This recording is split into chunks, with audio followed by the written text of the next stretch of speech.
Can we have his profile? He's a Ghanaian medical doctor, academic, and public servant currently serving as the Ashanti Regional Minister. He brings a unique blend of expertise in healthcare, leadership, and governance to his role. He holds a BSc in Medical Laboratory Sciences and an MD-CHD from the University of Ghana, a Doctor of Medical Laboratory Sciences from the University of Development Studies, and an MBA from Accra Business School. Dr. Amoakohene has held several leadership positions, including Ashanti Regional Secretary of the National Democratic Congress and parliamentary candidate for Mampong in 2020. His appointment as the Regional Minister in 2025 reflects his commitment to regional development, healthcare advancement, and youth empowerment.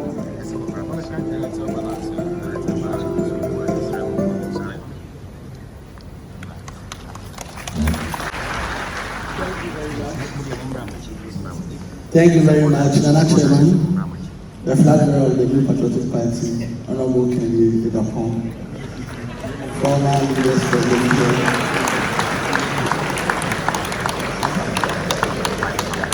I bring you greetings from the garden city of West Africa, Ashanti region for that matter, and I want to commend the leaders of WUDEC Africa for putting this together. As a former student leader and youth leader, I know what it takes and what goes into planning of these kind of events, so don't take it lightly. The students gathered here, I also want to encourage you that there's a forum for us all to learn from each other, to be able to become good leaders for our motherland and also for Africa at large. Having said that, as a young minister for this administration, I should tell you that I have been through a lot of areas in a very younger stage. And as a young leader, you definitely face what I call the young leader's tag. The young leader's tag is the doubt that comes to mind when, as a younger person, you strive to lead, especially in difficult areas. I remember clearly when I was in level 600, final year medical school. Whilst preparing for my final year medical exam, I was equally running for member of parliament for Mampong constituency. You can understand how crazy it was having to combine at that level. Equally, when I was running for regional secretary for my party, NDC 2022, I was the youngest to ever attempt such a position.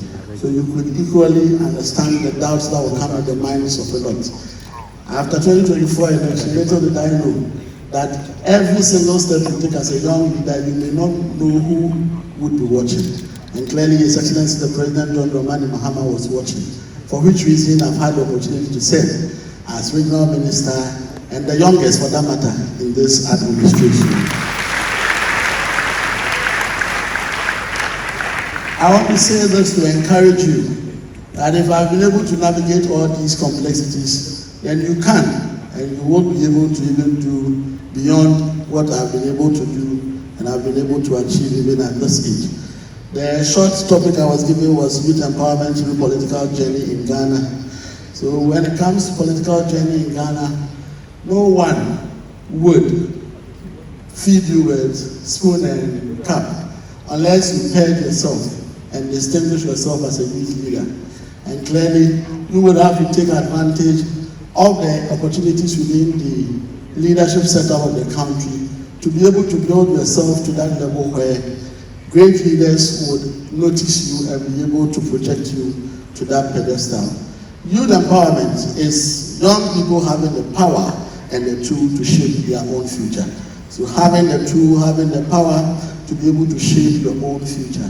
And this is important for us for a couple of reasons. I'll pick just 4 of them. It will help you understand the process of nation building. So whenever a youth is brought on the table of decision making, it helps us know how it is done. And whilst we know how it is done, it helps us own the future, because we are part of the process of creating that future and developing our motherland. And it also helps us to take responsibility. And the ultimate for me is that it teaches you what we call troubleshooting. Whenever there is a problem, you would not throw your hands in despair, or you will not give up. You would be able to stand and make sure that will solve each and every single problem, because we're part of the process in making sure we build the future that we all want. Here in Ghana, and upon examining our laws, I've noticed that all our affirmative laws are gender-based. There is no deliberate affirmative law that you should use inclined instead of in terms of holding governments, in terms of quota for youth participation in leadership, among others. So it means that our laws have given youth leadership and youth participation in leadership at the discretion of the president and the leaders when elected. However, when it comes to the entrepreneurship aspect, skill development, definitely there is YE, there is NEIP. Download the LEM file. No use referral code 1317. Naka hunu say efri ne ekosi 30th of September. Sika obesani bi efri $50, £50, €50 elkos rubiano. LEM file ema 2% cash back TNA. Tisika bi obesani bi ono ma 2%. Efri $50, £50, €50. LEM file ema 2% umpewe na apediye. Download the LEM file and use my referral code 1317 to help with that aspect. When it comes to leadership and participation of the youth, there is not much to be said about that. So the first thing and the first advocacy is that from here, VODEC, probably together with the leadership of the Parliament of the Republic of Ghana, you can see how best we can be deliberate in making sure there are affirmative actions, in making sure clear criteria are defined for youth leadership in Ghana. Despite that, the NYA, that the National Authority, through the National Youth Policy 2010 and as revised in 2022, provide avenues for more like a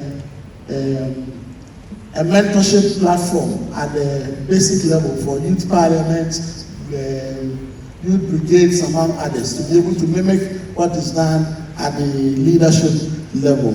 And we believe so much that governments, and for that matter, successive governments, will make sure the youth, NYA, that the youth, National Youth Authority is empowered to be able to decentralize more and do this effectively. Beyond all this, at the school level, there are opportunities in making sure that I see a lot of students here. You take advantage and also be able to participate the little you can at each level of your training. At the basic level, those of you who have kids at the basic level, let them run for head girl, head boy positions. It really helps and it grooms them at that level. At the high school level, there is the SRC that represents students at that level, or youth at that level. At the universities, there are SRCs, there are JCLs, there are other unions that form under NUCs, i.e. USAC, CAPS, NACS, NASAC, GRASAC, and then ultimately across Africa, we have what we call the All African Students Union, ASU for that matter. The nurses here, you have one under GIMTA. The teachers here, you have one under TAG. These are all avenues for you to be able to groom your leadership potentials moving to the leadership ladder. The religious leadership and the religious bodies equally have good groups and youth leadership at that level that help us and teach us and also groom us to be good leaders. I'm a proud member of the Church of Pentecost and I've served as a youth leader before, so I really know practically what they invite in us as youth leaders. At the local government level, we have the unit committees. So don't say that you are a graduate, so you are beyond forming or being part of the unit committees. We have the aerial councils, we have assembly members, which you can still run and be part of the district assembly. You can also run for MPs, and when you are lucky, and you have a leader who is youth focused, you will be able to have the opportunity of serving on cabinets, to serve as ministers, and also to serve in other key government opportunities. So I mentioned one, that government should make sure we make deliberate efforts in amending our laws and making sure we have quotas for youth participation in governance. The second is to help fund youth innovation and youth programs like this. So VODEC, I am making an advocacy for you that government should make it a deliberate effort through the Youth Development and Youth Empowerment Ministry to fund what you are doing to be able to sustain what you have started. Someone quickly, your time is up, sir. Thank you. Just to conclude, Right. the youth, we are expected to serve ethically and with integrity whenever we are given the opportunity. And I also want to charge us to be able to support each other and build a network of youth leaders who are there for each other no matter the time. Thank you very much. Thank you, sir. Thank you, Dr. Amoakohene, the Ashanti Regional Minister. Sir,